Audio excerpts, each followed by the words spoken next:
কাঁঠালের দেশ বাংলাদেশের মাটিতে এখন দেশি ফলের পাশাপাশি ফলছে বিদেশি ফল, দার্জিলিং ও চায়না ম্যান্ডারিন কমলা। ঢাকার অদূরে গাজীপুরের 4 সফল উদ্যোক্তার এক অনন্য পদক্ষেপে গড়ে উঠেছে তাওয়াক্কালনা ফ্রুটস অ্যান্ড এগ্রো, যেখানে দিনভর চলছে ফলে ভরপুর বাগান প্রদর্শনী।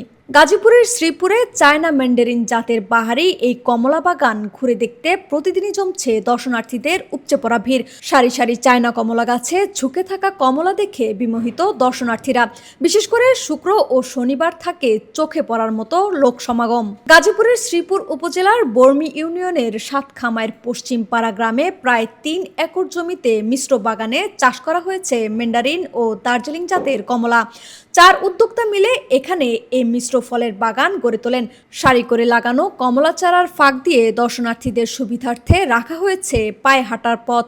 3 বছর আগে রোপণ করা কমলা চারাগুলো এখন সবাই প্রাপ্তবয়স্ক। প্রায় সব গাছেই ধরেছে কমলা। প্রতিটি গাছের ডালে ডালে একসাথে ঝুলে আছে অসংখ্য ম্যান্ডারিন জাতের সবুজ হলুদ রঙের বাহারি কমলা। স্বল্প মূল্যে বাগান ঘুরে দেখার সুযোগ পাওয়ায় আনন্দিত দর্শনার্থীরা। আলহামদুলিল্লাহ, খুব ভালো লাগছে। বিকালের পরিবেশ সাথে কমলা বাগানের যে সৌন্দর্য সেটা ফুটে উঠছে। বাচ্চাদেরকে নিয়ে আসলাম, আমার বাসা এখানেই, নিজ এলাকায় ঘুরতে আসলাম, দেখে খুবই ভালো লাগছে।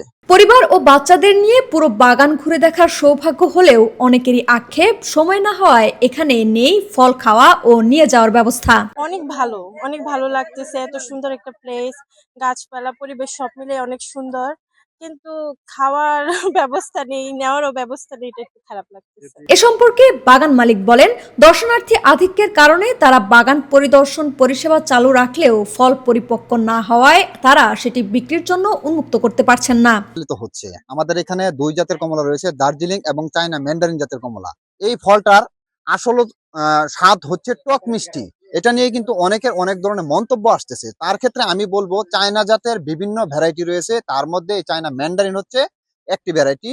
এটি হচ্ছে টক মিষ্টি জাতের কমলা। 20 টাকা টিকিট মূল্যে এখানে আমরা শুধু এখন পরিদর্শনের জন্য রেখেছি। এদিকে বাগানের ফলন বৃদ্ধি ও জনসাধারণের পুষ্টি চাহিদা পূরণের লক্ষ্যে বাগানের মালিকদের সার্বক্ষণিক সহযোগিতা ও পরামর্শ দিয়ে পাশে থাকছেন শ্রীপুর উপজেলা কৃষি কর্মকর্তা সুমাইয়া সুলতানা।